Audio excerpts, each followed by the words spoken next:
Last जो factor है हमारा वो है वैल्यूएशन।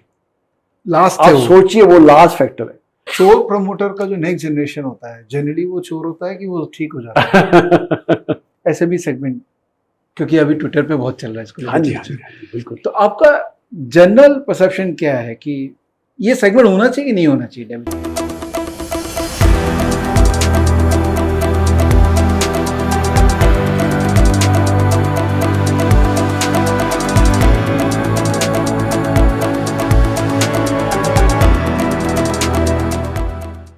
शेयर बाजार ना एक ऐसा डोमेन है जहाँ पर एक्सपीरियंस का बहुत वैल्यू है। जैसे डॉक्टर है तो एक्सपीरियंस रहेगा तो अच्छा डॉक्टर होगा, लॉयर एक्सपीरियंस होगा। इनफैक्ट जितने भी स्किल ड्रिवन एक्टिविटी होती है उसमें एक्सपीरियंस का बहुत वैल्यू है। और ये फेस टू फेस के माध्यम से मैं आपको इतना रिच एक्सपीरियंस सरल भाषा में 1 घंटे में देने वाला हूँ। आज के जो मेरे गेस्ट हैं, ये फंड मैनेजर है हेलियोस म्यूचुअल फंड में, और इनका तकरीबन 30 साल का मार्केट का एक्सपीरियंस है, जिसको ये 1 घंटे के अंदर में रैप अप करके हमको देने वाले हैं। ये वीडियो मैंने रिकॉर्ड किया है और बहुत ही ज़बरदस्त रिकॉर्डिंग हुई है। इस वीडियो को लास्ट तक देखिएगा, नहीं देखेंगे तो क्या कर रहे हैं, लास्ट तक देखना बहुत ज़रूरी है। तो वेलकम करते हैं आज के फेस टू फेस के गेस्ट दिनशॉ ईरानी जी को। Welcome to face to face. धन्यवाद आपका, आपके पॉडकास्ट पे आमंत्रित करने के लिए। Thank you. और मैं जस्ट एक बात बताता हूँ कि इसके पहले वाला जो वीडियो मैंने रिलीज़ किया था वो समीर सर के साथ था। अच्छा। और अब आपके साथ भी मौका मिल गया, तो very very excited about it. बहुत सारे क्वेश्चंस वहाँ अधूरे रह गए, तो मेरे को पता है आपसे निकलवा लूँगा, बिकॉज उनकी रफ्तार ही अलग होती है। तो दिनशॉ भाई, आपका एक्सपीरियंस 30 साल से ज़्यादा शेयर बाजार का है, तो आपने पूरा दौर देखा है इंडिया का। बिल्कुल। बनते हुए, इस बच्चे को बनते हुए और बड़ा। अभी इंडिया का क्या एज है आपके हिसाब से? What's the right age of India? तो अभी जैसे अगर जो आप समझे, मैं अगर जो जैसे मुझे एक और किसी ने पूछा था जब ये सवाल, तब मैंने बोला था अगर जो एक ट्रेन जर्नी है, जैसे चर्च गेट से लेके विरार तक, बॉम्बे की ट्रेन है, तो जैसे बॉम्बे की बात करूँगा, तो ट्रेन जर्नी है तो काफ़ी लंबी होती है वो। तो मुझे किसी ने पूछा था कि गाड़ी कहाँ तक पहुँची है। सही क्वेश्चन। तो मैं अभी तो चर्चगेट स्टेशन छोड़ी है हमारी गाड़ी। क्या बात कर रहे हैं? बिल्कुल, मैं बता रहा हूँ आपको, लंबा है हमारा जर्नी और बहुत ही बढ़िया जर्नी है। ये मैं इस पे बहुत पोक करने वाला हूँ। हाँ जी, बिल्कुल बिल्कुल, मेरे पास बिल्कुल आंसर चाहिए। हाँ जी, डेटा बेस्ड आंसर चाहिए। तो 30 साल का जर्नी, एक बार एकदम पीछे चलते हैं, जब आप बहुत ज़्यादा यंग थे। हाँ जी। तो मैंने सुना बहुत गुड लुकिंग थे उस समय जब आप यंग थे। अभी भी हो, अभी भी है। तो let's go back to that. When did you start your journey of market? So basically मैं जब बाजार में 90 में आया, 1990 में, पर एक्चुअली बॉम्बे ही 1990 में आया। उसके पहले मैं दिल्ली में था, पढ़ा लिखा दिल्ली में था। अच्छा। फिर मैंने अपना पोस्ट ग्रेजुएशन किया IRMA से, आनंद से। और फिर वहाँ 1 साल काम किया NDDB में। तो NDDB में मैं वहाँ पे नेशनल डेयरी डेवलपमेंट बोर्ड, सोचिए।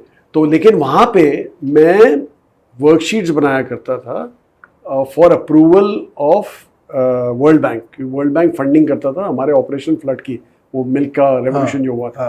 तो मैं उनके लिए वर्कशीट्स बनाता था to pitch to World Bank कि फंडिंग आप हमें दीजिए। अच्छा। तो वो जो मैं जब वर्कशीट बनाना चालू किया, तब मुझे लगा कि यार ये finance is not limited to this, मतलब स्टॉक मार्केट पूरा इसी के ऊपर बेस्ड था। तो then I move to Bombay. मैंने कहा बॉम्बे आओ, क्योंकि वो तो हब था पहले स्टॉक मार्केट। तो बॉम्बे में आया और मेरे को पहली जो नौकरी मिली वो मिली फाइनेंशियल जर्नलिज्म की।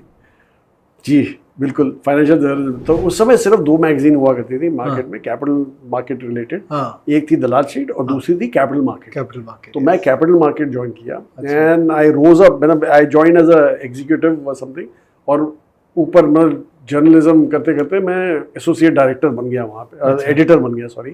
एंड फिर बाद में क्विट किया। क्यों क्विट किया? क्योंकि मैंने तब देखा 94 में काफ़ी FIIs आने लग गए थे इंडिया, और हमने जो रिसर्च देखी थी वो बिल्कुल बेसिक रिसर्च हुआ करती थी उस समय। 1 पन्ने की रिसर्च होती थी, उसमें 4 लाइनें लिखी होती थी कंपनी के बारे में और हिस्टोरिक डेटा दिया होता था कि ये फाइनेंशियल डेटा है।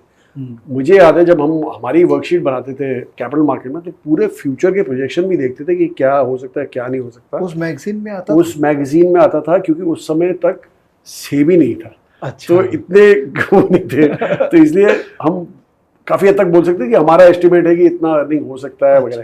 अच्छा। तो हमने कहा यार ये तो पूरा दरिया है हमारे लिए, अपॉर्चुनिटी का दरिया है, तो हम छोड़ के हमने एक बुटीक इक्विटी रिसर्च हाउस चालू किया और उसमें एनालिस्ट हायर किए और हमने उनको बताया कि ऐसे वर्कशीट बनाइए, ये होना चाहिए, हर एक वर्कशीट के लिए ये शेड्यूल होनी चाहिए। तब से शेयर बाजार में आ गए और एक्चुअली 94 में पहली बारी में समीर जी को मिला था। अच्छा। 94, क्योंकि वो इंडिया आए थे अलायंस कैपिटल जी, सेटअप जी, करने के जी। लिए, तो हम उनको पिच करते थे और वो बड़े इंप्रेस हो गए थे हमारे रिसर्च वगैरह से, तो इसलिए हम उनके रेगुलर कस्टमर बन गए थे। कस्टमर इन द सेंस जो रिसर्च देने वाले वो बन गए थे उनके। तो आपने इंडिपेंडेंट रिसर्च फर्म चालू किया था उस समय एज एन एंटरप्रेन्योर? जी जी जी जी। Wow. एक्चुअली बढ़ के वो 17 एनालिस्ट हो गए थे उसमें, और मुझे याद है कि 95 और 96 में मेरे को, क्योंकि मैं हेड ऑफ रिसर्च हुआ करता था, इसलिए मेरा एडवांटेज था, तो मेरे को एशिया मनी करके एक मैगजीन थी और इंस्टीट्यूशनल इन्वेस्टर करके एक और मैगजीन थी ग्लोबल, तो इन्होंने मुझे रैंकिंग दी थी इंडिया में as one of the ranked analyst. Lovely. उस समय ये ऑक्यूपेशन कहाँ किसी को पता था? बिल्कुल नहीं, वही कैसे तो मैं आप आके ये ऑक्यूपेशन में घुस गए और आपने इस पे बिजनेस चालू कर लिया? I am so fascinated by this whole thought.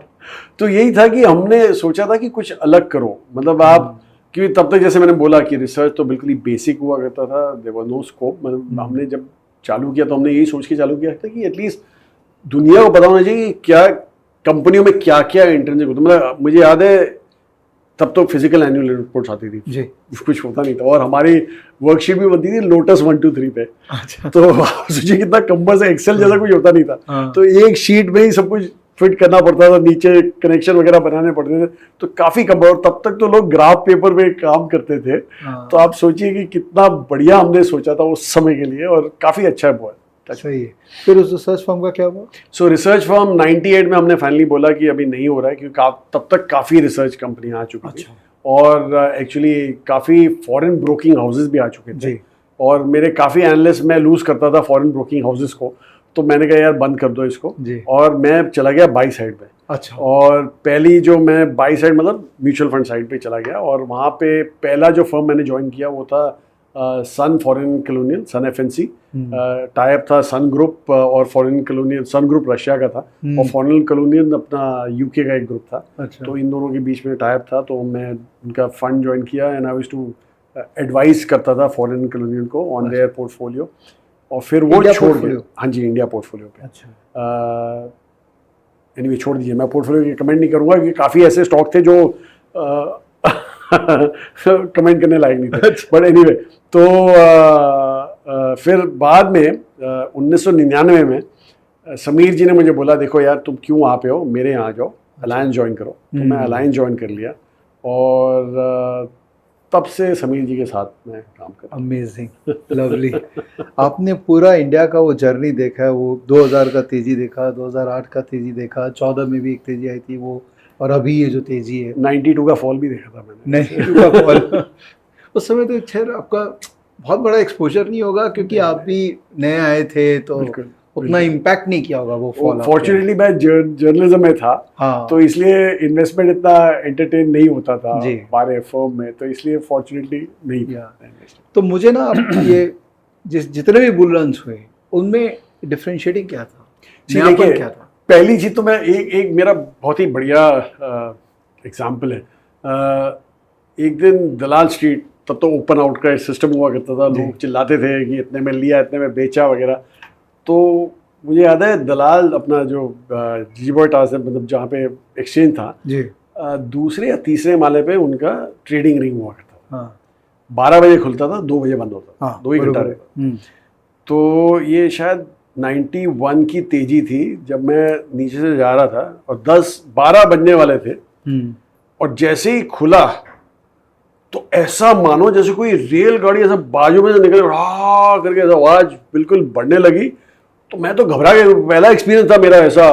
तो मैं ऐसे करके डक किया, और फिर बाजू में एक सैंडविच वाला सैंडविच लगा रहा था, वहां पे लगे थे सारे, तो सैंडविच लगा रहा था। तो मेरे को देखिए बोलते हैं आज तेजी है। लवली। तो तब मुझे लगा अच्छा ये भी एक तरीका होता है फाइंड आउट करने का, तेजी है कि मंदी की। तब तक तो जब तक बाजार बंद नहीं होता था जी, और 4 बजे आपका वो छापा नहीं निकलता था, तब तक हमें पता नहीं था भाव क्या होंगे, सब मुंह जमा नहीं होता था। तो एनीवे, तो वो फेज भी देखा है।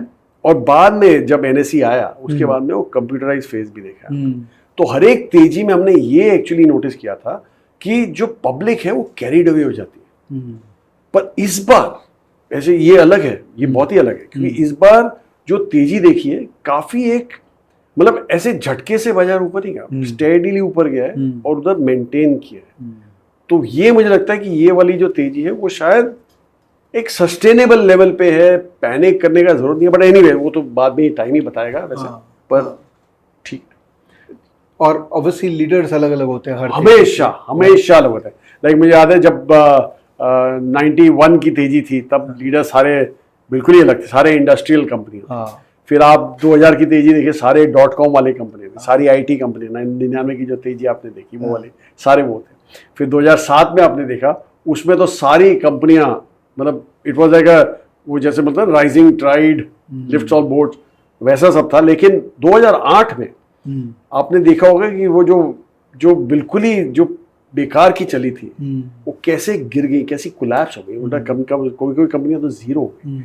तो वो हुआ। लेकिन हर एक रैली में जो मिड कैप स्मॉल कैप ज्यादातर बहुत ही ज्यादा चलते हैं, और जब गिरते हैं तो ये दो ही सेगमेंट होते हैं जो बिल्कुल ही ज्यादा गिरते हैं। इसलिए हमेशा कंफर्ट होता है लार्ज कैप में। तो इसलिए हम भी एक लेसन जो हम ये सीखे हैं कि भाई एक हद तक पार्टिसिपेट कर लो, उसके बाद में जब आपको लगे कि आपका बाजार थोड़ा डामाडोल दिख रहा है या तो थोड़ा फ्लैटिश हो गया है, तो इन सब से थोड़ा हट जाओ। क्योंकि जब टाइम करेक्शन भी होता है ना बाजार में, तो कोई स्टॉक ऐसे होते हैं जो 20-30% गिर जाते हैं। तो वो स्टॉक आपको अवॉइड करने हैं, और वो नॉर्मली ये मिड स्मॉल के होते हैं या तो हाई वैल्यूएशन वाले स्टॉक होते हैं। और जनरली ये लोग गिरते हैं इसलिए क्योंकि लिक्विडिटी कम हो जाती है, बायर नहीं होता है सामने, तो चलते भी हैं इसीलिए चलते हैं क्योंकि लिक्विडिटी वैसे ही कम होती है, तो कोई 4 बायर आ जाते हैं तो वैसे ही भाव खिंच जाता है। तो ये सब आपको अवॉइड करना होता है ना।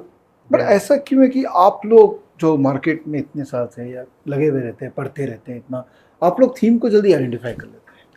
ऐसा क्या है आप लोग के अंदर? तो एक्चुअली सर ये ऐसा है कि सॉरी विवेक, ये ऐसा है कि एक तो तजुर्बा बहुत काम आता है, और दूसरा ऐसा है कि एक जो समीर जी हमारे साथ है, वो बिल्कुल ही उनका जो देखने का तरीका है ना वो बहुत ही अलग है। मुझे याद है जब भारती की बात हो रही थी पहले, तो उन्होंने पहले यही सोचा था कि भारती देखो नया आया था, लॉस कम हो रहा था, आई थिंक 45 में इशू आया था, मैं अलायंस के दिनों की बात कर रहा हूँ, और 22 रुपए तक समीर जी लिए जा रहे थे, और ये तो 16-17 तक बिका था शायद, पता नहीं बहुत नीचे गया था, पर 22 रुपए तक मुझे याद है समीर ने लेते गए। तो उनका लॉजिक यही था कि देखो हिंदुस्तान में इतनी 2 व्हीलर है, तो इतना तो मिनिमम होगा ही होगा कि इतने मोबाइल बिकेंगे इनके, मतलब इतने सब्सक्राइबर मिल जाएंगे, क्योंकि 2 व्हीलर की पब्लिक है जो आपको मिलती है, फिर आप गाड़ियां और ज्वाइन कर लो।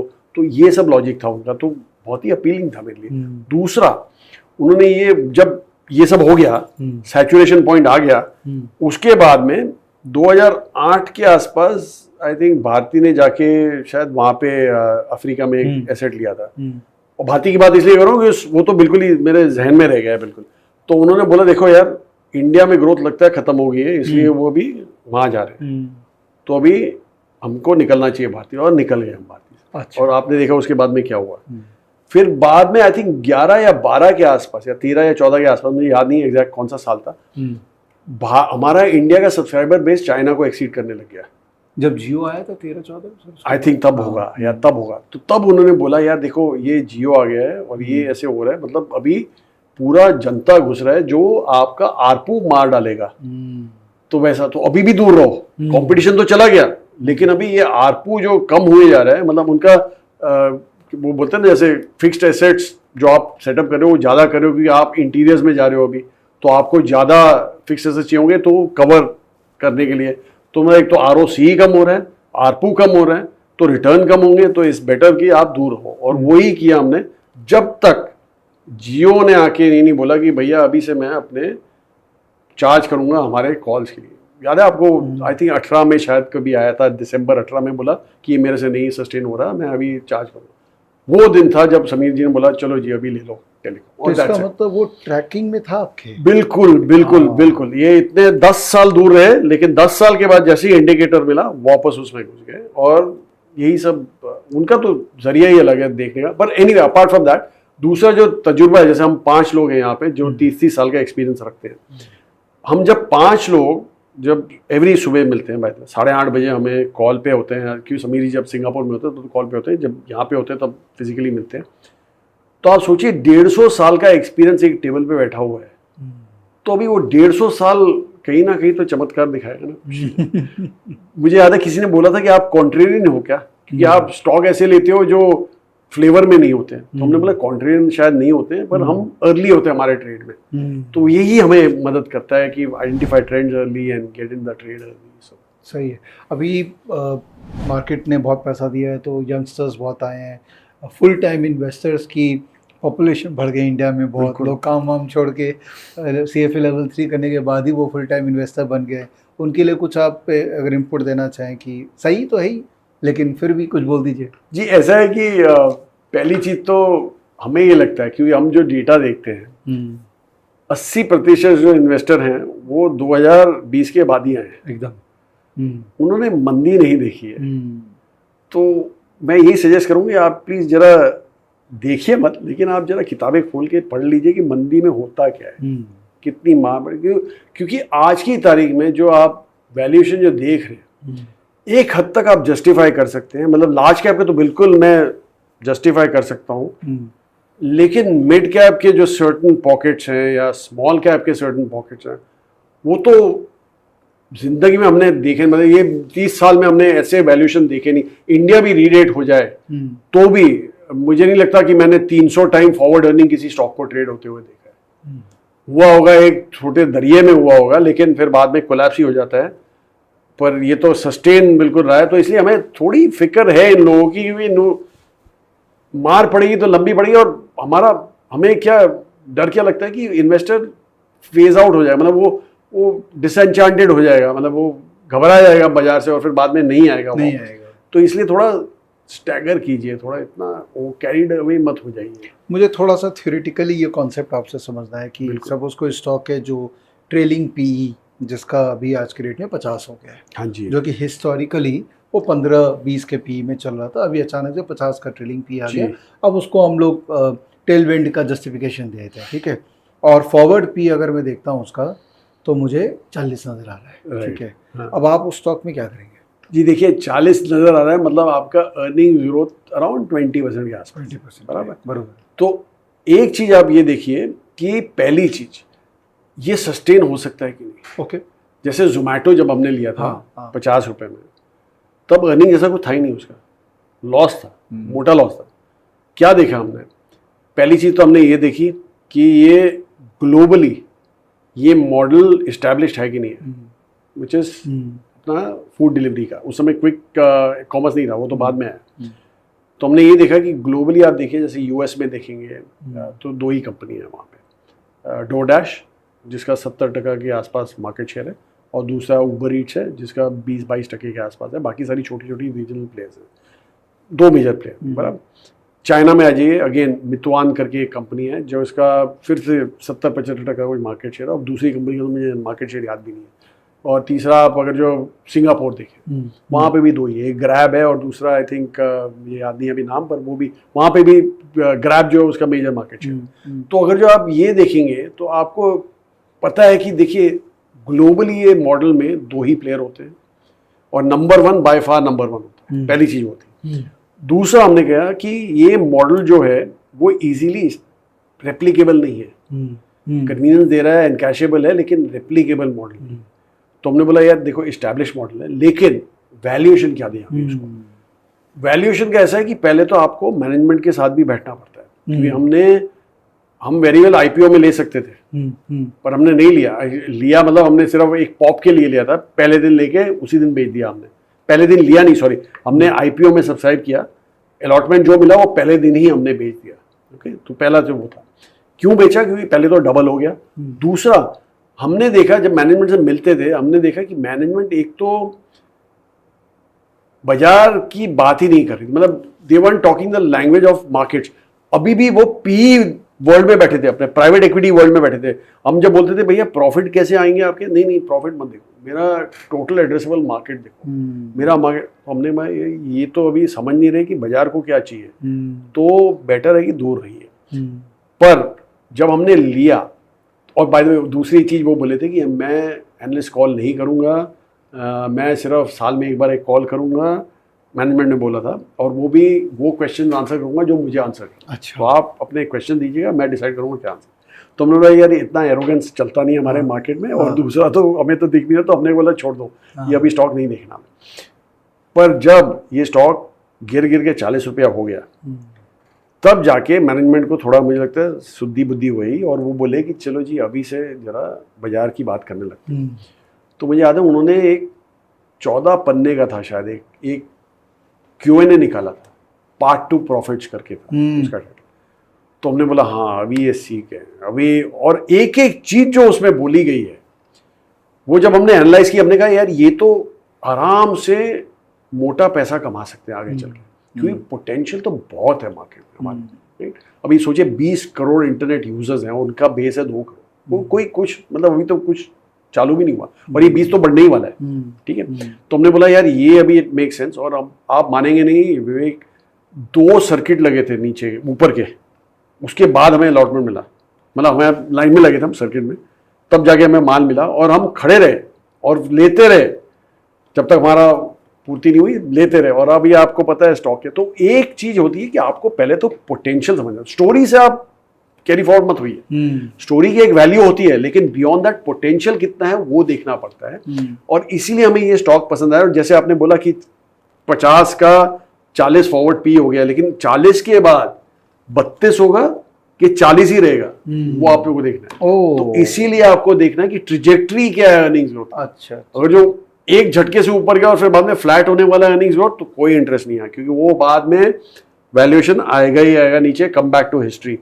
एक चीज हम सबको ये बोलते हैं कि what we learn from history is we don't try to learn anything from history, but history is a big teacher. So please हमेशा ध्यान रखिएगा। इसलिए वो नए इन्वेस्टर्स को मैं ये बोलूँगा हिस्ट्री देख लीजिएगा और फिर बाद में डिसाइड कर लीजिएगा। तो हिस्ट्री सर, वो हमारे बंगाली में एक कहावत है, बंगाल का हूँ तो इसीलिए बोलता हूँ कि ठेकले ही कथा है, मतलब जब तक खुद को पिल्ले नहीं लगती है ना, आदमी नहीं सीख पाता है वो। तो वो एक चैलेंज है कि सीखना तो पड़ेगा ही, थोड़ा चोट लगा के, बट आई होप कम चोट लगे। अच्छा चलिए इसकी बात कर रहे हैं ना, तो दिनशो भाई थोड़ा कंटिन्यू कर लेते हैं इस बात को, SME सेगमेंट, क्योंकि अभी ट्विटर पे बहुत चल रहा है इसको। हाँ जी बिल्कुल। तो आपका जनरल परसेप्शन क्या है कि ये सेगमेंट होना चाहिए कि नहीं होना चाहिए? चलिए बताइए। नहीं, वो तो बिल्कुल ही, मतलब आप यूएस भी देखिए, 70% इकोनॉमी का यही सेगमेंट चला था, 70% ऑफ द इकोनॉमी। तो ये बहुत ही इंपॉर्टेंट सेगमेंट है। लिस्टेड स्पेस में एक फ्रैक्शन ऑफ द सेगमेंट है, जो एक्चुअली जो इकोनॉमी चलाता है वो काफी बड़ा होता है, लेकिन जो लिस्टेड स्पेस में एक फ्रैक्शन है उसका। दूसरा वैल्यूएशन, वहां पे आपको हमेशा क्वेश्चन मार्क रहते हैं, क्योंकि लोग यही सोचते हैं कि यार SME है तो उसका ग्रोथ रेट ज्यादा होगा। एक्चुअली नहीं है, लॉजिकली बेस कम होना चाहिए है, लेकिन इतना ज्यादा नहीं है जितना आप। मैं आपको हिस्ट्री बता दूं। लास्ट 10 साल का अगर जो आप एवरेज पकड़ें, तो पहले तो लार्ज कैप की बात करते हैं। लार्ज कैप का वैल्यूएशन 10 साल का एवरेज कोई 18-19 का बनता था। फॉरवर्ड PE की बात कर रहा हूँ मैं। वो रीरेट होके, अगर जो आप पिछले 6-7 साल की बात करें, 10 साल काफी लंबा पीरियड हो जाता है, 6-7 साल की बात करें, और इसलिए बोल रहा हूँ 6-7 साल क्योंकि डीमॉन के बाद की बात कर रहा हूँ। तो तब जाके PE बनता है 21, आज की तारीख में वो PE हो गया 24। तो वो लार्ज कैप स्पेस रीरेट हो चुकी है। क्यों रीरेट हुई है? क्योंकि कोविड के पीरियड में एक तो बैलेंस शीट्स काफी स्ट्रॉन्ग कर दी थी हमारे लार्ज कैप में, सारे डेट रीपे कर दिए, डेट इक्विटी आधी हो गई, रिटर्न रेशोस एफिशिएंसी बढ़ गई क्योंकि डेट कम हो गया, तो आपका ROC RONW काफी बढ़ गया, राइट। तो वो अच्छा लगने लगा, और अर्निंग्स ग्रोथ की ट्रिजेक्टरी भी, the trajectory became steeper, correct, ऊपर ज्यादा गया। तो इसलिए हमें लगा कि चलो ये रीरेटिंग जस्टिफाइड है। आगे चल के टू मेंटेन दैट रीरेटिंग हमें ग्रोथ रेट दिखानी पड़ेगी, ठीक है। पिछले 2 क्वार्टर में खराब आई है वैसे ग्रोथ रेट, पर वो हम सोचते हैं कि एबेरेशन है। चलो जी सितंबर भी हमने डिस्काउंट कर दिया कि खराब ही होने वाला है, पर होपफुली दिसंबर जब festive season really kick in होगा, तो होपफुली एक तो बेस आपका नीचे आ गया और दूसरा थोड़ा पिकअप आना चाहिए तब तक। Let's see. वो बात की बात है। अगर जो आप मिड कैप की बात करें, नॉर्मली मिड कैप 10 साल की हिस्ट्री में लार्ज कैप से 20% हायर पी में ट्रेड होते हैं। ओके, प्रीमियम होता है 20%। Okay, okay, mid cap space का।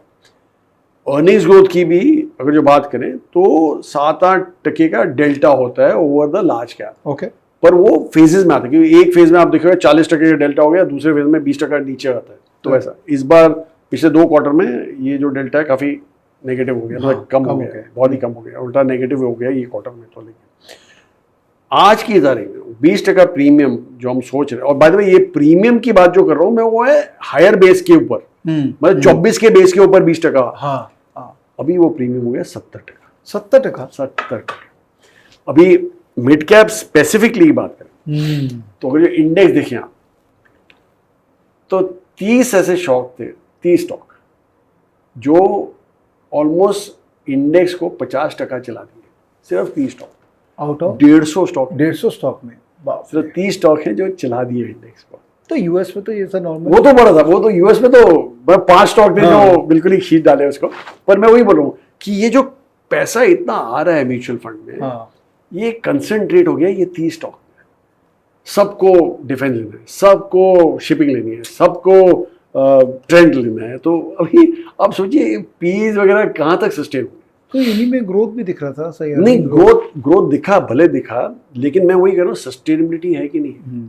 और अनफॉर्चुनेटली जो जितने भी जो स्टॉक के नाम लिए मैंने, उनमें लिक्विडिटी भी काफी कम रहे, तो थोड़े भी बाइंग आती है तो अपने आप खींच जाते हैं।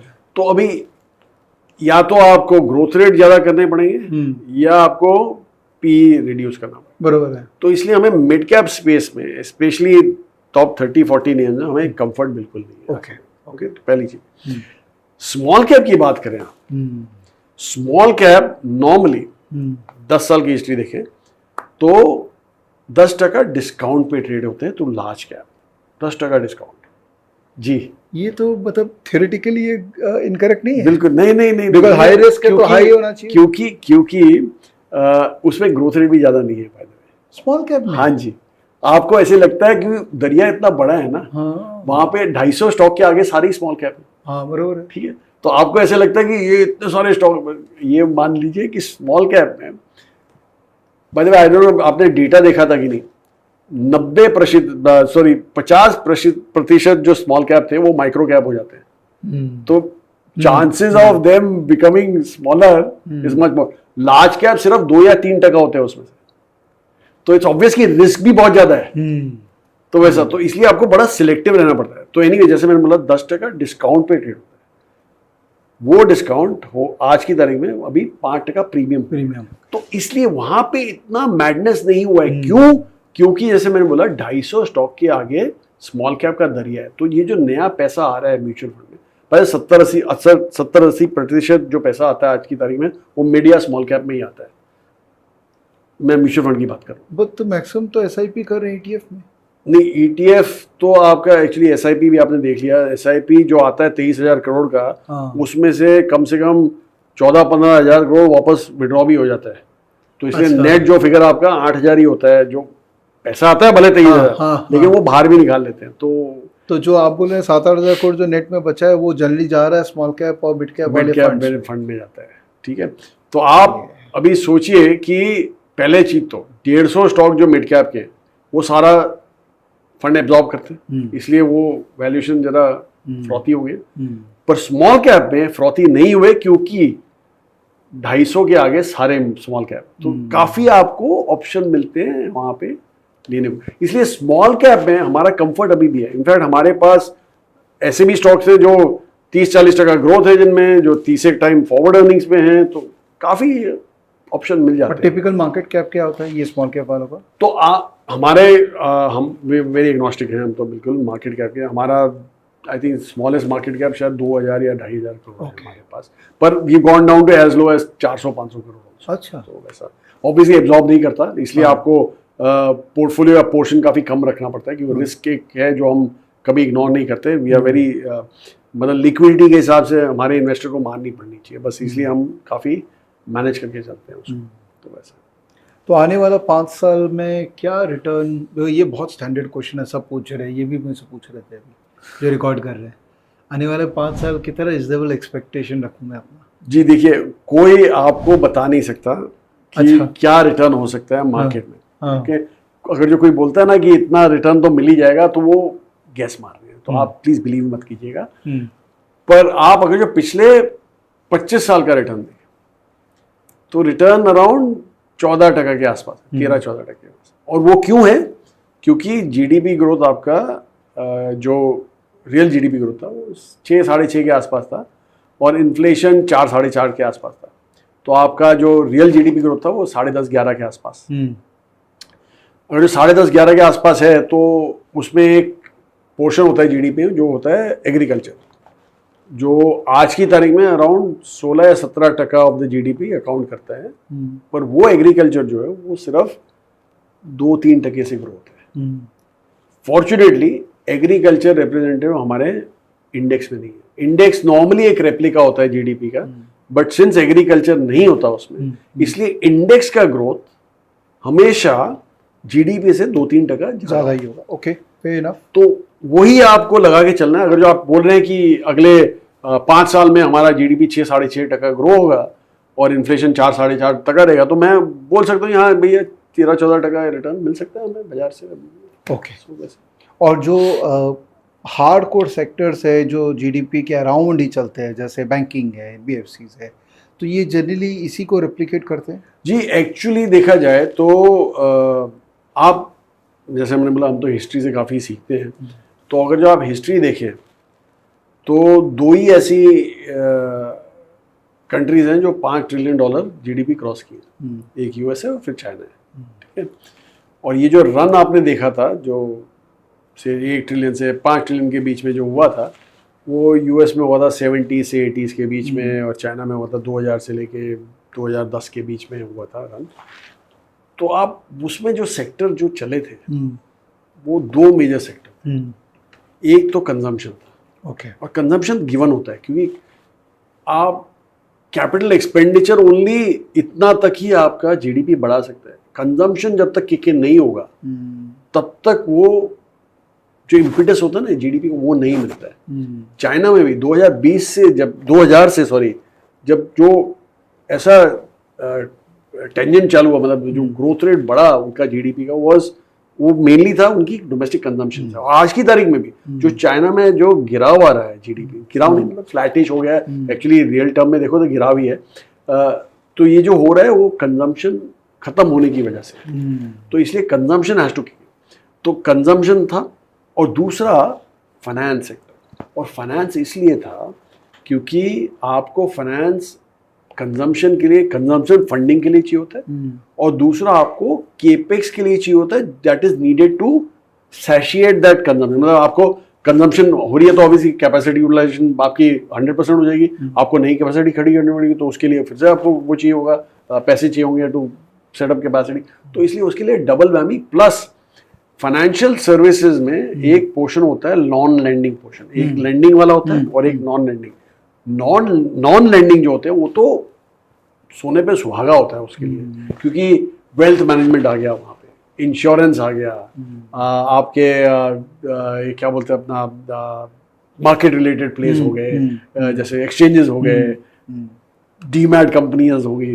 वो तो इतने बढ़िया करते हैं इस फेज में क्योंकि सबके पास वेल्थ बढ़ रहा है और सबको चाहिए कि भैया मुझे बाजार में आना है, मुझे कुछ करना है, मुझे कुछ नया करना है। तो इसलिए हमें लगता है कि वो सेक्टर तो है, वो तो गिवन है कि जब हमारा जीडीपी चलेगा। आज की तारीख में नहीं चल रहे, लैंडर्स नहीं चल रहे स्पेसिफिकली।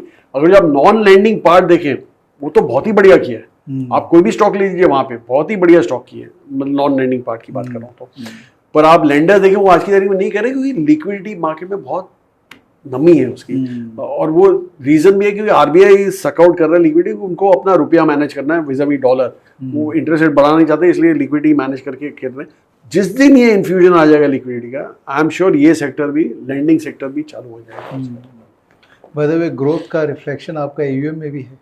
2000 करोड़ के प्लस 2500 करोड़ हो गए सर? नहीं 2500 नहीं हुए, पर करीब करीब आ रहे हैं। हाँ, that's I mean that's mutual fund की बात करें, म्यूचुअल फंड की हम बात कर रहे हैं। Very very impressive growth, congratulations for that. धन्यवाद। Sir, government has spend lot of money last couple of months, तो ये जो जीडीपी का जो में जी जो है ना, उसने इंडिया को अच्छा बचाया, जो भी बोलिए। नहीं होता है। अब ये सिलेक्शन के बाद में इंटेंट तो दिख रहा है कि गवर्नमेंट बोल रहा है भाई ये अर्बन के चक्कर में मेरा वोट बैंक खराब हो गया, मैं जा रहा हूँ वोट बैंक को ध्यान देने वहाँ पे। तो उन्होंने फ्रीबीज भी चालू कर दिए, ये सब कर दिया, और इंटेंट एकदम क्लियरली दिख गया है। और अभी जो पार्लियामेंट जैसा फंक्शन हो रहा है, हमको दिख ही गया है चीज़ कि ये लोग अलग ही मोड पे चले गए लोग सब भी। तो is that obviously you will shift from urban led growth to a rural led growth, तो आपके सेक्टर भी शिफ्ट होंगे, जो आप आई एम श्योर आप देख ही रहोगे। But is that a bit of worry concern कि गवर्नमेंट का स्टांस चेंज हो रहा है? एक्चुअली देखिए, एक इंडिकेशन जो गवर्नमेंट ने ये बजट में दिया था वो ये दिया था कि मैंने जो खर्चा करना था कर दिया।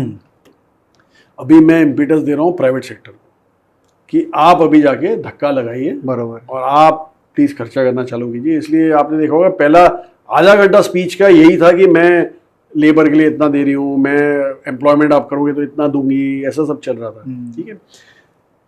दूसरी चीज जो हमें लगा कि हो सकती थी वो ये था कि जैसे वोट ऑन अकाउंट में उन्होंने अपना फिस्कल डेफिसिट 5.1% रखा था, वो काट के जो 4.9 किया, वो हमें लगा कि जरूरत नहीं थी, उसको आपको 5.1 ही रखना था, क्योंकि आज की तारीख में आपको अभी भी इकोनॉमी हमारी फुल पेस से नहीं चल रही। कंजम्पशन रूरल का बिल्कुल ही थमा हुआ था। अभी भी होप है कि मॉनसून इतना बढ़िया हुआ है तो शायद कंजम्पशन पिकअप हो जाए, लेकिन आपको याद होगा लास्ट टाइम भी यही होप पे लीवर ने आके सितंबर में बोला था ग्रीन शूट्स, फिर दिसंबर में बोला नहीं भाई कोई ग्रीन शूट नहीं थे। तो हमें लग रहा है कि बहुत जल्दी ये डिसाइड नहीं कर सकते कि रूरल चालू हुआ कि नहीं। अर्बन में हाउएवर आपने देखा है कि मार्क्ड स्लो डाउन है। इनफैक्ट दिसंबर क्वार्टर से वो स्लो डाउन देखना चालू हुआ।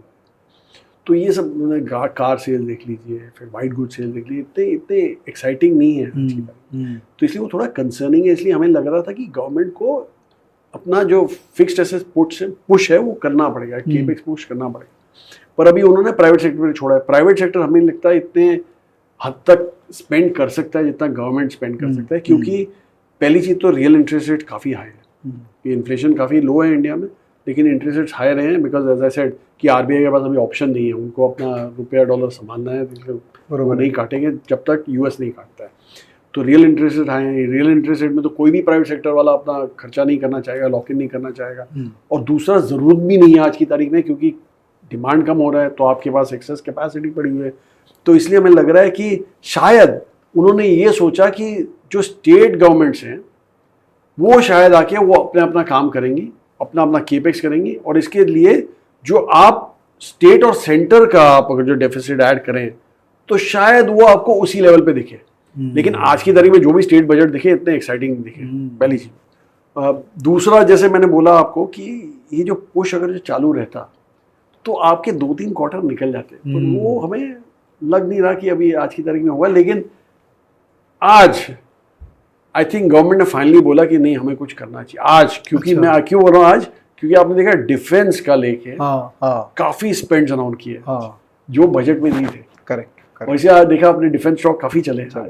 तो मुझे लग रहा है गवर्नमेंट ने डिसाइड किया नहीं भाई इतना नहीं कर सकते, काट नहीं सकते, तो लेट्स सी, ये मेरे लिए ग्रीन शूट है। तो देखते हैं अब वो कहाँ तक जाते हैं। इंटरेस्टिंग। अब एक सेक्टर की बात करते हैं जो आप लोग बहुत साल से ट्रैक कर रहे हैं और वो हमेशा इंडिया को बचाने में हमेशा आगे रहा है, वो आईटी सेक्टर, राइट? तो उस पर आप लोग का क्या व्यू बन रहा है? सो हम पहले एक्चुअली बहुत नेगेटिव थे आईटी पे। आपको याद होगा दिसंबर 2021 से जैसे ही यूएस ने इंटरेस्ट रेट चालू किए बढ़ाने, तो हमें लगा कि आईटी में डिस्क्रिशनरी स्पेंड्स खत्म हो जाएंगे, क्योंकि वो हमने पहले भी देखा था, पिछली बार भी जब हमेशा ये जब ट्रेंड चालू होता है इंटरेस्ट रेट हाइक का, तो जो लोकल कॉर्पोरेट्स होते हैं यूएस के, वो एक्चुअली स्पेंड जो होते हैं ना आईटी के दो टाइप होते हैं। एक तो होता है कीपिंग लाइट्स ऑन, और टर्मिनोलॉजी उसकी कीपिंग लाइट्स ऑन मतलब आप जो रेगुलर स्पेंड है वही करो।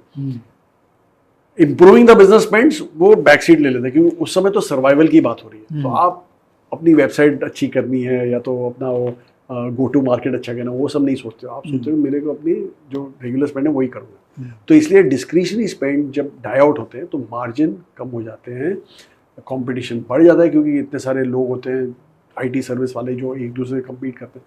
तो हमने बोला भैया थोड़ा हल्के हो जाओ, तो हम हल्के हो गए वहाँ पे। और जुलाई 2022 में जब जेरोम पावल आके बोले, फेड चेयर, उन्होंने बोला कि हायर फॉर लॉन्गर, हमने बोला यार ये तो अभी बड़ा टेंशन वाला काम है, इसलिए हमने जीरो कर दिया। अच्छा। लेकिन ये जो रिजल्ट आया हमारा, तो हम एक्चुअली नेगेटिव ही रहे आईटी में काफ़ी हद तक, पर जून में जैसे ही रिजल्ट आने चालू हुआ टीसीएस के साथ। तो टीसीएस हमारे लिए एक तरह का बेलवेदर है। अभी बेलवेदर में हिंदी में बोलूँ तो एक इंडिकेशन दिखता है उससे कि पूरी इंडस्ट्री में क्या होगा, क्योंकि वो एक लीडर है सेटिंग ट्रेंड्स। तो आपने देखा होगा जब AI/ML वगैरह चालू हुआ था, सॉरी ML मशीन लर्निंग चालू हुई थी, ऑटोमेशन चालू हुआ था, तो ये पहले थे, वो off the block, and we realize कि ये आदमी, मतलब ये TCS नोज देयर बिजनेस। तो TCS ने जब आके बोला कि मैंने हायरिंग चालू कर दी, तो हमने बोला अभी तो रॉ मटेरियल तो मैन पावर ही होता है। तो हमने बोला भाई ये मैन पावर लेना चालू किया, मतलब कुछ तो हो रहा है। और फिर उनके कॉल में सुना हमने, तो कॉल में बिल्कुल ही मार्क चेंज हो गया था। जो डिफेंसिव से वो एग्रेसिव नहीं हुए, पर एटलीस्ट कॉन्फिडेंस हमें लग रहा था उनकी बातों में। तो हमने बोला अभी लग रहा है कि आईटी में थोड़ा लग रहा है अभी ग्रोथ आने वाला है। तो इसलिए हमने बोला चलो आईटी अभी ऐड करना चालू करो। दूसरा हमने ये भी सोचा कि हमने बोला यार देखो आज की तारीख में मार्केट थोड़ा जिटरी लग रहा है, मतलब जिटरी मतलब जो नया पैसा आ रहा है वही संभाल रहा है, और तो कोई वैल्यूएशन तो है नहीं, या तो ग्रोथ तो दिख नहीं रहा। तो हमने बोला यार ये एक सेक्टर है जो एक तो स्टेडी ग्रोथ देगा आगे चल के, 13-14% ग्रोथ आराम से दे सकता है। और दूसरा जो एक और जो ऐसा सेक्टर है जो 11-12% की ग्रोथ देता है, 10-12-11% ग्रोथ देता है, वो है FMCG। पर FMCG में वैल्यूएशन देखिए आप 70-80 टाइम फॉरवर्ड अर्निंग। तो हमने बोला ये सेक्टर FMCG से ज्यादा ग्रोथ दे रहा है, स्टेबिलिटी भी है, और वैल्यूएशन आधे से भी कम है। तो मैं फिर तो ये तो नो ब्रेनर है। तो इसलिए हमने अभी उस पर लेना चालू कर दिया वहाँ पे, और इनफैक्ट ओवरवेट भी हो गए। Very interesting. तो एक बार टेंजेंट चेंज करता हूँ आपके साथ, एक बार इन्वेस्टिंग प्रोसेस पे आते हैं। थोड़ा थ्योरेटिकल होगा बट लेट इट बी, ठीक है। तो अभी तक जितनी मेरी बातचीत है आपकी, मेरे को लग रहा है आप बहुत टॉप डाउन अप्रोच वाले हैं। ये व्यू बना लेते हैं ऊपरी लेवल पे 10,000 फीट पे, फिर उसके बाद नीचे में आप हंट करते हैं कि किस में जाना है। नहीं, एक्चुअली हमारा ऐसा है कि हम एक फिलॉसफी में बिलीव करते हैं जिसको बोलते हैं एलिमिनेशन इन्वेस्टिंग। एलिमिनेट, हाँ। और वो बहुत ही बढ़िया फिलॉसफी, क्योंकि एक्चुअली आपको वो एक्चुअली जिंदगी की फिलॉसफी, क्योंकि आपको लाइफ में पता है कि बुरा क्या होता है। मैं अगर जो बोलूँ एक आदमी चोरी करता है तो आप बोलोगे हाँ ये आदमी बुरा है क्योंकि चोरी करता है। पर मैं बोलूँ कि आदमी चोरी नहीं करता, तो आप ये नहीं बोल सकते हो कि आदमी भला है क्योंकि चोरी नहीं करता। सही बात। शायद कुछ और करता हो, खून करता हो, आपको for all you know, right. तो इसलिए बोलते हैं कि बुरे का आपको पता होता है, और बुरा ना हो वही भला है, बुराई ना हो वही भली है, राइट। मैं अगर जो बोलूँ ये प्रोडक्ट अच्छा है, कोई भी प्रोडक्ट आप लीजिए, क्यों अच्छा है? क्योंकि उसमें कोई डिफेक्ट नहीं है, बराबर। तो absence of a negative is considered a positive. In fact Japan में एक सेइंग है कि आदमी तभी अच्छा होता है जब उसमें कोई बुराई ना हो। तो इसीलिए हमने बोला कि भैया, और जब आप बुराई पे रिजेक्ट करते हो ना, जैसे स्टॉक मैंने अगर समझ मैंने बोला ये स्टॉक यार मुझे है ना ये स्टॉक का प्रमोटर पसंद नहीं है, तो आपको पता है कि आपने रिजेक्ट किया बिकॉज प्रमोटर ही खराब है। जब तक ये प्रमोटर, वैसे कभी सुधरते नहीं है, पर जब तक ये प्रमोटर सुधरे ना या चेंज ना हो तब तक मैं ये स्टॉक नहीं लूँगा। तो कन्विक्शन आ गया आपको कि क्यों रिजेक्ट किया। पर जब आप सिलेक्ट करते हैं, सपोज आपने सिलेक्ट किया कि हाँ यार सस्ता स्टॉक है, ये सोच के सिलेक्ट किया, आपने ले तो लिया, लेकिन फिर आप हमेशा एक डाउट रहेगा आपके दिमाग में, ले तो लिया मैंने, सस्ता था इसलिए लिया, लेकिन यार धंधा बराबर है कि नहीं, प्रमोटर अच्छा है कि नहीं, वो बराबर कर रहे हैं कि नहीं, ग्रोथ आएगा कि नहीं, तो वो डाउट हमेशा रहता है। तो इसलिए हमने बोला कि पहले आप डिसाइड कर लीजिए कि आपको क्या पसंद नहीं है और वो आउट कर दीजिए। सपोज आपके पास 500 स्टॉक है, एक्चुअली हमने जब चालू किया तो 500 स्टॉक से ही चालू किया था, NSE 500 लिया हमने 2005 में। Okay. और उसको ये प्रोसेस से किया। हमारे पास 8 फैक्टर्स हैं ऐसे जो हम जिसपे हम छांटते हैं, और एक्चुअली ऐसे हमने रखे हुए फैक्टर्स कि पहले फैक्टर पे निकाला तो मुझे अगले 7 फैक्टर पे चेक नहीं करना, अच्छा, दूसरे पे निकाला तो अगले 5 पे नहीं चेक कर, 6 पे चेक नहीं करना। अच्छा, तो वैसे करके। और वो सीक्वेंस डिफाइंड है क्या? पहले ये देखेंगे, सीक्वेंस फिर ये, बिल्कुल फिर ये? बिल्कुल डिफाइंड है। इनफैक्ट पहले जो 6 फैक्टर हैं वो 3 इंडस्ट्री रिलेटेड है और 3 प्रमोटर रिलेटेड है। ओह, तो ये जो 6 फैक्टर हैं वो काफ़ी इंपॉर्टेंट होते हैं। उसमें जो रिजेक्ट करते हो वो काफ़ी लंबे अरसे तक रिजेक्ट हो जाता है, क्योंकि या तो इंडस्ट्री चेंज हो या तो प्रमोटर चेंज हो, तो ही वो वापस कंसिडर होगा, नहीं तो वो आउट रहेगा। तो जैसे मैं आपको अगर जो एग्जांपल दूं, 2005 में जब हमने ये 500 स्टॉक डाले तो पहले 6 फैक्टर में 300 स्टॉक निकले, सिर्फ 200 रह गए थे, बाकी 2 फैक्टर हो गए। इतने आप वो स्ट्रिक्ट हैं? इतने स्ट्रिक्ट है। तो कुछ एक मतलब थोड़ा इररेशनल प्रमोटर जजमेंट का पैरामीटर बताइए ना, जो आपको लगता है कि अरे हम लोग तो उस लेवल तक चले जाते हैं। नहीं सर, ये प्रमोटर का तो ऐसा है कि कॉम्प्रोमाइज ही नहीं होता। जैसे एक कंपनी थी जो अभी रिसेंटली आई थी, नाम नहीं लूंगा उस कंपनी का, पर वो डिफेंस में थी, ड्रोन्स वगैरह बनाती थी। हमारे एनालिस्ट ने बोला कि सर इंडस्ट्री बहुत बढ़िया है, प्रमोटर ग्रुप पे आए तो बोले सर प्रमोटर के अगेंस्ट काफ़ी केसेस थे, वो हिस्ट्री में गए, देखिए कि काफ़ी लिटिगेशन चालू हैं, वो पुरानी ग्रुप कंपनियों के कुछ ना कुछ सवाल उठे हुए थे, पी के साथ भी कोई झड़प वड़प हुई थी।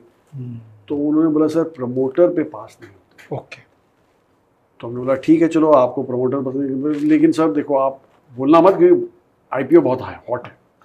तुमने नहीं, प्रमोटर का सेटिस्फाई नहीं हुआ तो आउट हो गया। हाँ ठीक है। और एक्चुअली IPO कोई 80 टाइम सब्सक्राइब हुआ, स्टॉक लिटरली डबल हो गया लिस्टिंग पे।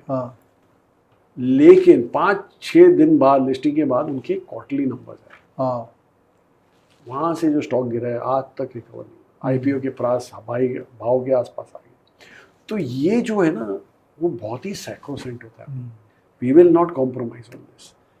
जैसे मैंने बोला कि प्रमोटर चेंज हो वही बढ़िया होता है, कभी चेंज मतलब बदल ही जाए तो अच्छा है, प्रमोटर सुधरता नहीं है वो वैसा वैसे। तो इसलिए जो माइनॉरिटी शेयर होल्डर के साथ हमेशा हैज बीन अनजस्ट, वो कभी आपको वो स्टॉक कभी नहीं लेना चाहिए। Nothing good can come from a bad promoter, बस यही है। समझ गया। तो वैसे तो विवेक जो लास्ट 2 फैक्टर हैं, मैंने 6 की तो बात कर ली, लास्ट जो 2 फैक्टर हैं वो काफ़ी इंपॉर्टेंट, वो शॉर्ट टू मीडियम टर्म है। अच्छा, और वो इम्पॉर्टेंट इसलिए है क्योंकि वो मेरे पोर्टफोलियो को रिफ्रेश्ड रखते हैं। ओके, इनफैक्ट लास्ट जो फैक्टर है हमारा वो है वैल्यूएशन। लास्ट आप सोचिए वो लास्ट फैक्टर है, क्योंकि हम हमारे एनालिस्ट को बोला हुआ है कि आप वैल्यूएशन बिल्कुल मत देखिए जब तक आपके पहले 7 फैक्टर क्लियर नहीं होते, और जो 7 फैक्टर के बियॉन्ड आता है उसी को आप वैल्यूएशन के लिए आप देखिए, उसके बाद ही वैल्यूएशन की बात करेंगे। क्योंकि आप नहीं तो कंफ्यूज हो जाओगे, आप हमें आके बोलोगे सर देखो वैल्यूएशन तो बहुत सस्ता है लेकिन प्रमोटर चोर है। हम आपको बोलेंगे भैया वैल्यूएशन सस्ता है क्योंकि प्रमोटर चोर है। तो इसलिए वैल्यूएशन सबसे एंड में होता है। अभी ये जो 2 फैक्टर हैं वो कॉन्स्टेंटली कंपनी को रिजेक्ट करते रहते हैं, एक्सेप्ट करते रहते हैं, वो बिल्कुल ही जैसे मैंने शॉर्ट टू मीडियम टर्म होते हैं। तो इसलिए मेरा पोर्टफोलियो जो जब हमने 2005 में चालू किया तब हमारे पास 95 से लेके 100 कंपनियां रह गई थी, 50% फिर भी रिजेक्ट हो गई थी वो 200 से। आज की तारीख में भी वो पोर्टफोलियो में 115 के आसपास होंगी, 115 या 120 के आसपास होंगी, लेकिन उस 115-120 में शायद ही 30 कंपनी होंगी जो उस समय की थी, बाकी सारी चेंज हो चुकी है। और आपका यूनिवर्स में NSE 500 ही रहा है? NSE 500 नहीं, फिर तो 1000 और कंपनियां डाल दी ऊपर सिलेक्ट करने को। नए IPO आते रहते हैं, नए आइडियाज आते रहते हैं, तो वो सब उसी फैक्टर पे डिसाइड होते रहते हैं। और क्या, तो वैसे। अच्छा, चोर प्रमोटर का जो नेक्स्ट जनरेशन होता है जनरली वो चोर होता है कि वो ठीक हो जाता है? ऐसा है कि चोर प्रमोटर का जो अगला जनरेशन होता है वो नॉर्मली जो प्रमोटर होता है वो काफी हावी होता है उसके ऊपर। अच्छा, जो ओरिजिनल प्रमोटर होता है, मतलब जो फैमिली होती है वो काफी, तो इनवेरिएबली वो वैसे ही निकलते हैं। तो इसलिए बिल्कुल रीसेट चाहिए होता है प्रमोटर में, तो रीसेट चाहिए होता है। ओके, तो अच्छे प्रमोटर का स्टॉक हमेशा महंगा रहेगा? हमेशा महंगा रहेगा, हमेशा महंगा। तो आप लोग तो नोन है मतलब you are known in the market, महंगा भी आपको लेने में डर नहीं लगा कभी? जब अलायंस में थे तभी भी आप लोग महंगा महंगा लेते थे? नहीं, महंगा लेते थे, पर हमारा, जैसे हम बोलते हैं कि हमें हमेशा सवाल पूछते रहते हैं हमारे इन्वेस्टर कि आप ग्रोथ करते हो कि वैल्यू करते हो। हाँ, तो हम हमेशा बोलते हैं हम ग्रोथ लेते हैं at a value. Growth has to be at a value. मिलता है, आज की तारीख में मिलता है, आज भी मिलेगा इस आज भी मिलेगा, क्योंकि आपका, मैंने जब से री रेटिंग हो चुकी है बाजार की, तो वो री रेटेड बेसिस पे ही आपको देखना पड़ेगा। और वहां पे भी जैसे मैंने बोला पोटेंशियल देखना पड़ता है, तभी आप डिसाइड कर सकते हैं कि ग्रोथ जस्टिफाइड है कि नहीं, ये ग्रोथ जो बोल रहे हैं वो अचीवेबल है कि नहीं, तब जाके वैल्यू जस्टिफाई होती है। तो इसलिए वो सब आपको छांट फांट करनी पड़ेगी। जैसे एक बहुत बड़े इन्वेस्टर है चोखानी जी, मनीष चोखानी जी, उन्होंने बहुत अच्छी बात कही थी कुछ ही महीने और बड़े बड़े अच्छे इंसान भी हैं। हाँ, अमेजिंग। तो उन्होंने कहा था कि इंडियन मार्केट सबसे एक्सपेंसिव हो जाएगा, और मेंटली हम सबको प्रिपेयर रहना चाहिए कि वो हो जाएगा एक्सपेंसिव। तो मान लेते हैं एक बार कि हम 2 साल बाद चले गए हैं, एवरीथिंग रिमेन्स कांस्टेंट, मुझे तो अभी भी शायद एक्सपेंसिव ही हो गए होंगे हम लोग, अभी हो गया ऑलरेडी। हाँ, 2 साल बाद प्रॉब्ली उस जोन पे मान लेते हैं कि इट इज लाइक अब नहीं हो पाएगा, हो गया। उसके बाद हम लोग पैसा कैसे कमाएंगे? देखिए, एक्चुअली आप अगर जो देखें तो इंडिया आज की तारीख में वो करने वाला है जो चाइना 20 साल पहले किया था। और मतलब जो ग्रोथ की बात करूं मैं, उसके बाद ही चाइना एक बड़ा सा पावर बन गया था, बड़ा सा वो बन गया था। लेकिन चाइना अनफॉर्चुनेटली उन्होंने इंडिविजुअल इन्वेस्टर्स को अट्रैक्ट नहीं किया, हमारा फॉरेन इन्वेस्टर्स को इतना अट्रैक्ट नहीं किया। बट हांगकांग हैंगसेंग जो उसका रेप्लिका था वो बहुत बढ़िया किया, उसके चलते, चाइना के चलते, कि वहाँ पे उनके ए शेयर बी शेयर वगैरह लिस्टेड थे। तो हमें लग रहा है कि इंडिया जिस हिसाब से अभी चल रहा है, कोई भी ग्लोबल इन्वेस्टर आज की तारीख में इग्नोर नहीं कर सकता।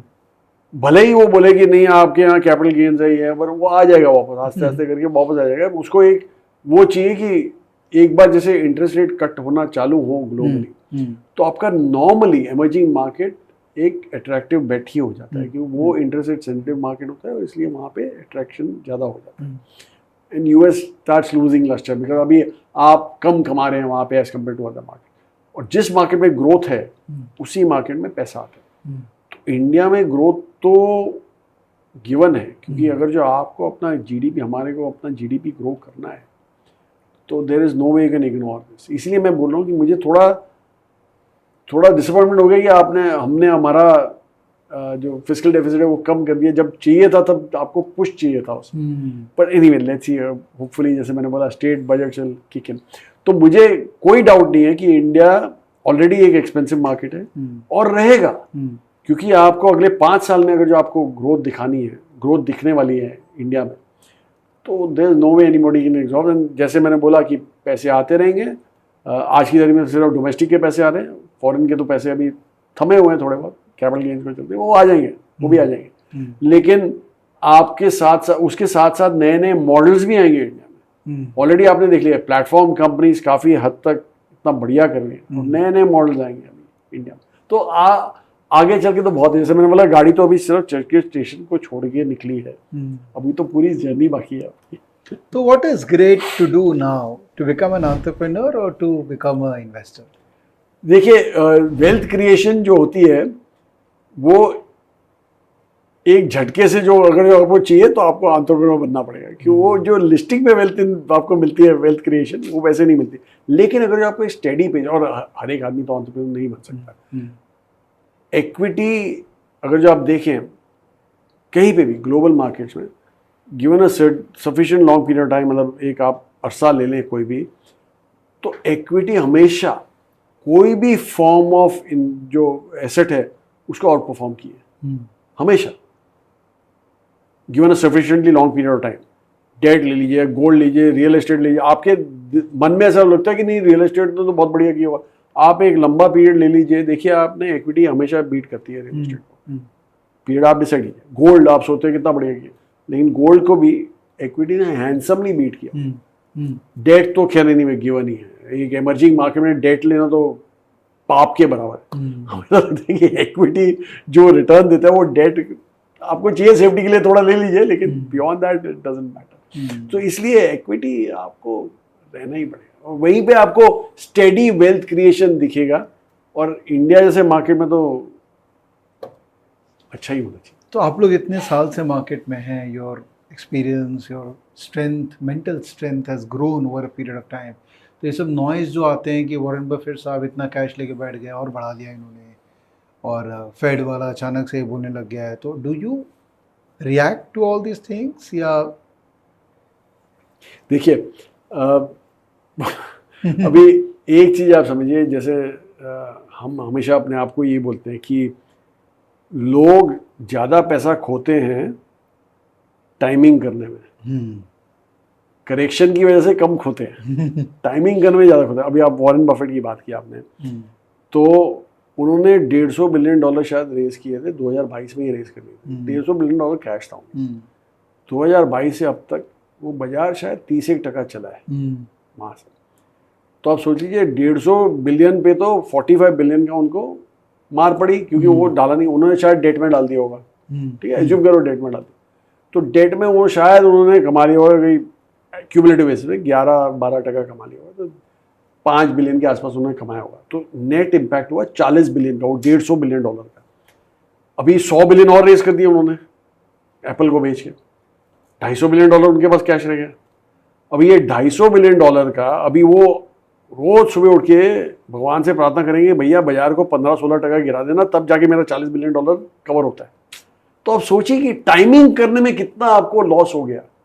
अभी जैसे हम तो बड़े क्लैरिटी होती है हमारे पोर्टफोलियो में, हमने 2 बिल्कुल ही डिस्टिंक्ट बकेट्स बनाए हुए हैं। एक बकेट जो हम बोलते हैं वो है high confidence in reasonable return bucket, ये आपकी बिल्कुल ही स्टेडी बकेट है। ये आपकी लो बीटा लो अल्फा बकेट होती है, ये स्टेबिलिटी प्रोवाइड करती है आपके पोर्टफोलियो में।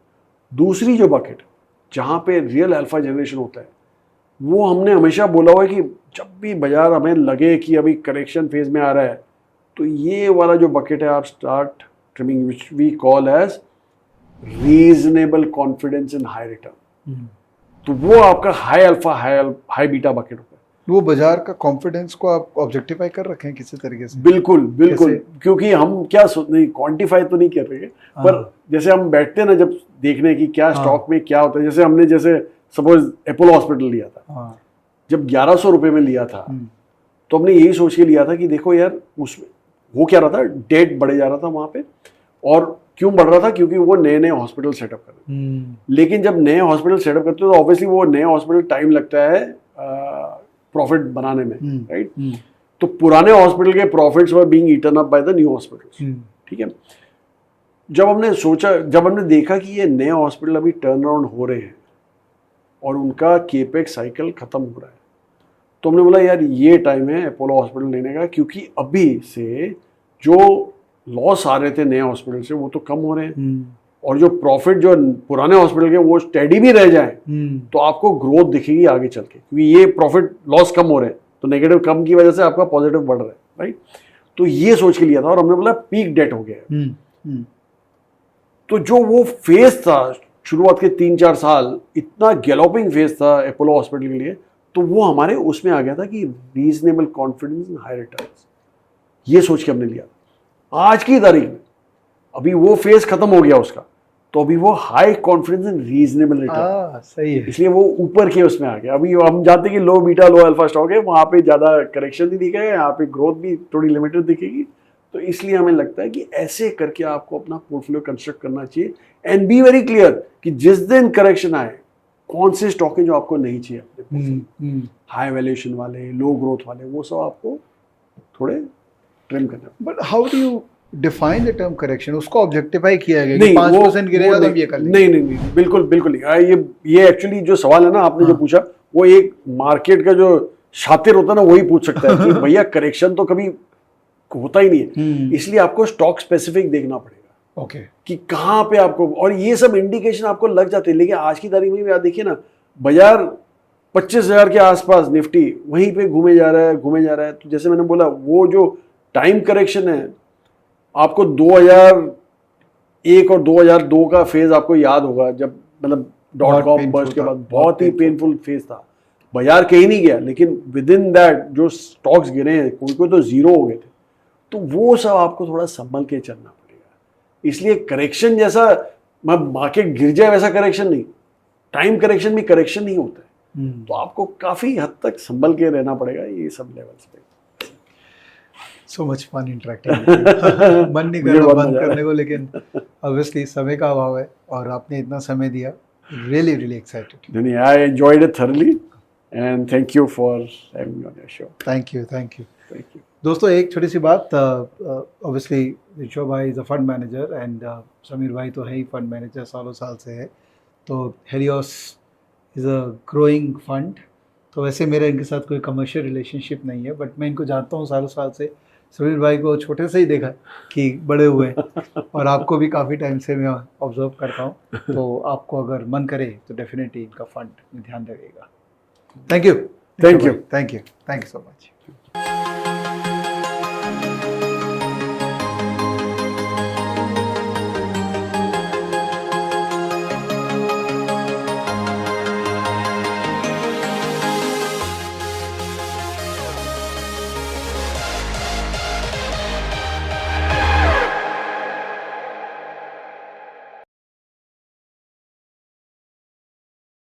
Investments in the securities market are subject to market risks. Read all the related documents carefully before investing.